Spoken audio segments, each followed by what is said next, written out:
iyadoo maalmo qura ay naga xigta bilashada bisha barakeysan ee Ramadaan ayaa la dareemayaa sicir barar ku yimid dhinacyada kala duwan ee qudaarta suuqyada magaalada Muqdisho. qaar ka tirsan ganacsatada qudaarta aan kula kulmay suuqa weyn ee degmada Xamarweyn ee magaalada Muqdisho ayaa waxay faahfaahin ka bixiyeen sare u kaca ku yimid qudaarta. waxayna ku sababayeen in beeraha wax soo saar aan ka jirin iyadoo aan wali wax roob ah uusan jirin. moosku sicir barar sayda ku dhacay waqtiga jiilaalka awgis beeciisa kor u kacay haddii ceeriinka ahaa lahayd haddii bisaalka ahaa lahayd beeciisu meel saro maraya hadda dadka dhib badan aan soo qabnaa wixii anaga qaalan ku qabnaa iyaguna raqiisay ku rabaan marka waxa waaye waxaan iskeeni karin.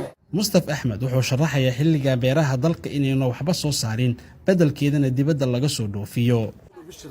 abtiyo basalaha mujada baashan xamar ma yamana laga keenaa barana hore u taqaan Itoobiya waayaba saasna waxa keenayo xilliga oo basasha abuurka beerihi xogaa roob jiidaala ku dhacay marka baashan yamana laga keenaa basal xamar ka baxda ma ahan maanta. qaar ka mid ah shacabka suuqa ka soo iibsada noocyada kala duwan ee qudaarta ayaa sharaxaya dhibka ay ku qabaan sicir bararka qudaarta xilligan laga dareemayo.